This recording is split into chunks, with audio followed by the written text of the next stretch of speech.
नमस्कार।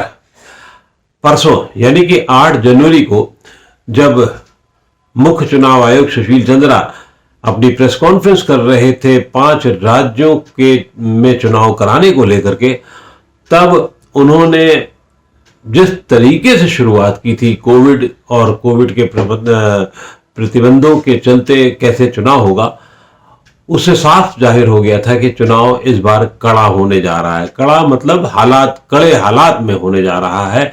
और वो हालात थे कि कोविड के चलते कई चीजों पर प्रतिबंध, यानी कि अब चुनाव में रैली नहीं होगी, पदयात्राएं नहीं होंगी, रोड शो नहीं होंगे, साइकिल रैली नहीं होगी, साइकिल रैली, बाइक रैली नहीं होगी और तमाम प्रतिबंध रहेंगे। यानी कि जो पदयात्राएं भी होंगी वो ऐसा नहीं होगा कि हुजूम चला जा रहा है और नेताजी आपके घर पर आ रहे हैं, वो सब पर रोक लग गई है। ये बात कहने को हो सकती है कि 15 जनवरी तक ही रोक लगाई गई है, लेकिन जो हालात हैं, जो वस्तु स्थिति है, उसको देखते हुए ऐसा कतई नहीं लगता कि ये रोक सिर्फ 15 जनवरी तक ही होगी। वजह क्या है, हम सब आप जानते हैं, कोविड के केसेस लगातार बढ़ते जा रहे हैं और आज तो उन केसेस ने, उन मामलों ने एक चरम सीमा पर है अभी फिलहाल की, वो है 1,80,000 और ये उम्मीद की जाती है कि वो 5 से 8 लाख, और अगर मतलब 5 से 8 लाख का आकलन माना जा रहा है। और ये आकलन मैं नहीं दे रहा हूं, इसके विशेषज्ञ दे रहे हैं और खास इस सिलसिले में बहुत सारा काम कर चुके हैं आईआईटी कानपुर के प्रोफेसर और सूत्र के जो इसका जिस सूत्र के सहारे ये काम करते हैं उसका नाम भी सूत्र ही है। उस सूत्र के जनक प्रोफेसर मनींद्र अग्रवाल का भी यही मानना है।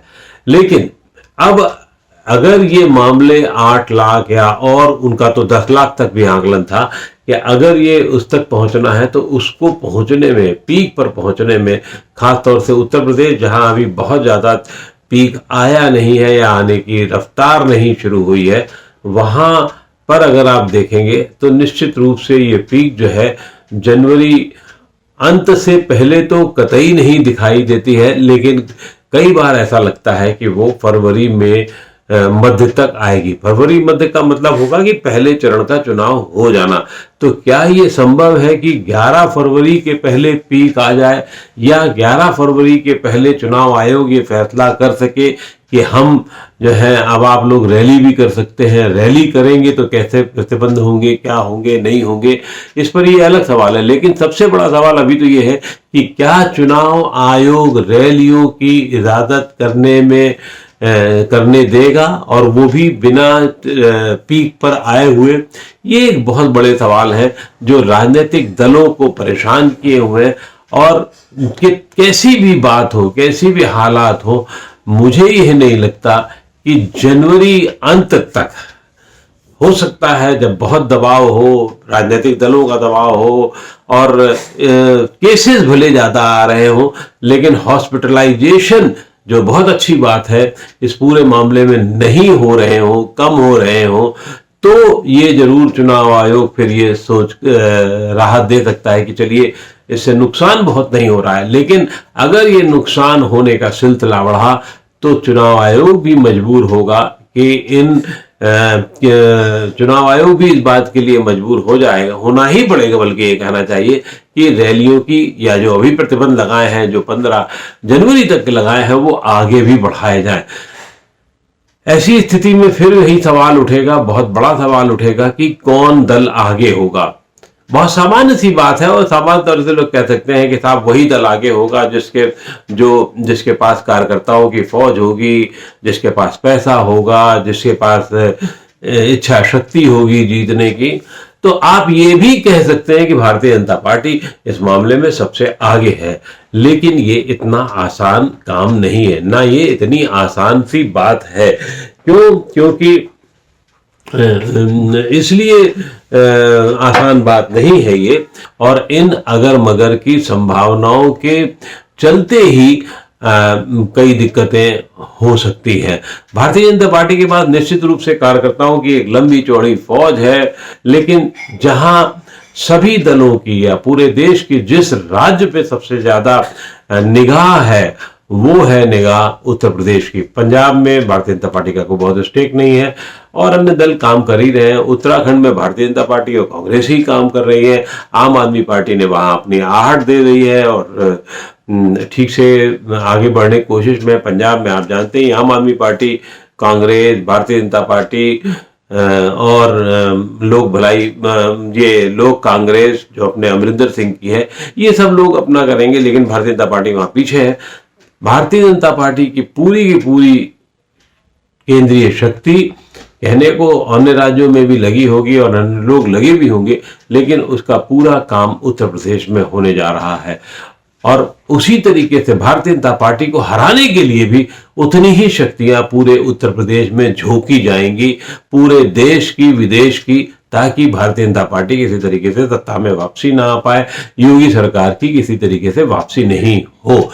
लेकिन चाहने वाले और ना चाहने वालों के बीच जो एक पतली सी गली होती है, वो ही एक ऐसा होता है जो किसी को शीश तक पहुंचाती है और वही किसी को नीचे फिसला भी देती है।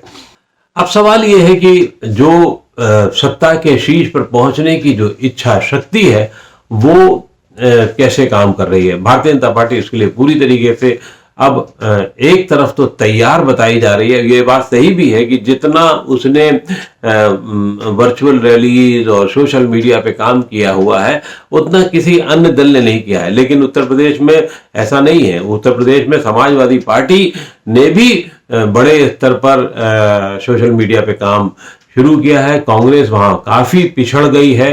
पहले जरूर लग रहा था कि प्रियंका गांधी कुछ अपने जो रूप उन्होंने अपनाया था उससे कुछ बड़ा फायदा कांग्रेस को दे पाएंगी, लेकिन अब वो भी पीछे काफी हटती हुई नजर आ रही हैं और अब लड़ाई दो सीधे सीधे होने के आसार दिख रहे हैं। समाजवादी पार्टी ने जो तैयारी की है, अब वो पहले तो उसने अपना जो रैली वाला दौर था उसके कभी कुछ हिस्सों में, कुछ जगह पर बहुत अच्छे तरीके से उसका प्रदर्शन किया, जबकि भारतीय जनता पार्टी ने ये काम काफी ज्यादा बड़े लेवल पे दिखाने की कोशिश की थी। अब अगर निचले स्तर पर आप आने की कोशिश करेंगे, वर्चुअल मामले पे देखने की कोशिश करेंगे, सोशल मीडिया की लड़ाई को समझने की कोशिश करेंगे, तो दोनों ही दल यहाँ ये बड़े तेजी से लगे हुए हैं। लेकिन उससे ज्यादा बड़ा काम जो है इस बार सोशल मीडिया पर ये जो तकनीकी काम है, वो तो आप भाड़े पे भी दे सकते हैं और एक फौज भी रख सकते हैं, जो दोनों दलों ने अपनी फौज रख रखी है। लेकिन उससे बड़ा काम जो है वो यहाँ पर इस बार जब रैली नहीं है, तो फिर कार्यकर्ताओं के रैले के बल पर ही ये चुनाव जीता जा सकता है। और इसमें जो आगे बढ़ गया, इसमें जो आगे जिसने कनेक्ट कर लिया, वही चुनाव की वैतरणी पार करा सकता है। तो अब ये समझना बहुत जरूरी है कि कार्यकर्ताओं का रैला किसके पास है और उसमें फिर यही दोनों दल अपने आप को दिखाने की कोशिश करेंगे। कार्यकर्ताओं की ट्रेनिंग का जहां तक सवाल है, वो भारतीय जनता पार्टी काफी लंबे समय से करती रही है और उसके कार्यकर्ताओं को ये बहुत बताने की जरूरत नहीं होती है कि आप कहां जाएं, कैसे करें। क्योंकि उसने जो कार्यकर्ताओं के लिए अलग सा जो एक कार्यक्रम चलाया हुआ है, घर घर कार्यकर्ता जाकर के वोट लेने का, वो बहुत सफल था होता दिख रहा है, जबकि वो बहुत पुराना नहीं है। इसके अलावा 1 बूथ 10 यूथ, ये कार्यक्रम एक अलग लेवल पे चल रहा है। और भी उसके कई कार्यक्रम हैं जिसमें, जैसे आपने सुना होगा, भारतीय जनता पार्टी पन्ना प्रमुख के तौर पर काम करती रही है, वोटिंग में वोट लाने, वोटरों को लाने मतदान केंद्रों तक पे। और उसकी जिम्मेदारी, पन्ना प्रमुख मतलब एक पन्ने पे अगर मान लीजिए 20 नाम है तो 20 नाम को की जिम्मेदारी। अब वो काम इस समय शुरू हो चुका है। पहले वो बाद में होता था, अब वो अभी से एक एक पन्ने प्रमुखों के साथ कार्यकर्ताओं की कुछ और लोग जोड़ दिए गए हैं और वो उनसे जाकर के सीधे कनेक्ट करने की कोशिश में भी जुट गए हैं। लेकिन क्या सिर्फ एक बार एक पन्ना प्रमुख के वोटर के पास जाने से वोट मिल जाएंगे? जब तक प्रत्याशी नहीं जा पाएगा तो फिर कैसे होगा? और प्रत्याशी का जाना बहुत जरूरी है। और क्या इस चुनाव में यह भी देखना होगा कि प्रत्याशी अब कितना महत्वपूर्ण रह गया है। क्या उसके जगह पर योगी या मोदी की तस्वीर ज्यादा महत्वपूर्ण होगी, या अखिलेश यादव की महत्वपूर्ण होगी, या बहन मायावती की महत्वपूर्ण होगी? और वो तस्वीर और तस्वीर के साथ उसके संदेश को पहुंचाने वाले कितने महत्वपूर्ण होंगे? तो यहां अब ये लड़ाई शुरू हो गई है, और ये लड़ाई अपने आप में काफी कड़ी है। क्यों? क्योंकि जो भारतीय जनता पार्टी के पास भी ऐसा कोई नहीं है कि बहुत संकट नहीं होंगे। इसमें नई तरकीबें अपनानी पड़ेंगी, उनको पैसा झोंकना पड़ेगा। कैसेट, और मतलब कैसेट तो क्या हो गया, अब तो आपको पेन ड्राइव, अगर सोशल मीडिया की चीजें होगी वो अलग तरीके से काम करेंगी। जो बांटी जाएंगी वो पेन ड्राइव के तौर पर, और न जाने और क्या क्या उसके साधन के तौर पर बांटना होगा। तो जो पैसा आपको रैलियों में नजर आता था, वो चाहे समाजवादी पार्टी की रैली हो, चाहे भारतीय जनता पार्टी की रैली हो, वो पैसा अब नीचे के स्तर पर जाएगा। और मुझे लगता है कि इससे सामने दौर पे देखने वाला तो चुनाव हो सकता है कि आपको लगे कि सस्ता चुनाव है, लेकिन नीचे के लेवल पे ज्यादा होगा। और अगर कहीं बाद में 2 हफ्ते बाद, यानी कि चुनाव के वोटिंग से 10 दिन पहले भी, 11 फरवरी को अगर पहला चरण है, और अगर फरवरी फर्स्ट वीक से भी अनुमति मिल जाती है, तो फिर एकदम से एक तूफान रैला आएगा, रैलियों के माध्यम से भी और नीचे के लेवल पे भी। तो ये दो तरफा काम संभालना किसी पार्टी के लिए बहुत आसान नहीं होगा। तो उसमें दोनों ही दलों को बहुत संभाल करके काम करना होगा। इसके अलावा एक चीज और बहुत महत्वपूर्ण होने जा रही है। समाजवादी पार्टी के साथ, और या बसपा के साथ एक अच्छी बात यह है कि वो एक ऐसी पार्टियां हैं जो आवाहन करने वाली पार्टियां हैं, जिनका वोटर आवाहन करने पे बाहर आ सकता है, वो कर सकता है। भारतीय जनता पार्टी का बेस भला ही बड़ा हो, लेकिन वो एक जो उसका वोटर है, वो क्या सचमुच आज भी एक आवाहन पर बूथ में जाकर के वोट दे सकता है? मुझे लगता है इसमें भी और भारतीय जनता पार्टी को मेहनत करने की जरूरत पड़ेगी। जबकि समाजवादी पार्टी और बसपा को एक ऐसा के पास हमेशा से, और खास तौर से जो पिछले 10-12 साल से, जब से वर्सेस की लड़ाई शुरू हो गई है, सपा वर्सेस भाजपा की, तब से वो वोट बैंक जो है, वो आवाहन करने वाला वोट बैंक अपेक्षाकृत समाजवादी पार्टी का ज्यादा मजबूत है बनस्पत अन्य दलों के। बसपा का भी वोट बैंक मजबूत है, वो बहन जी के एक आवाहन पे सामने आ सकता है, मरने कटने को तैयार हो सकता है। लेकिन अब शायद वो उसमें उतनी बड़ी बात नहीं रह गई है जो आज से 7-8 साल 10 साल पहले हुआ करती थी।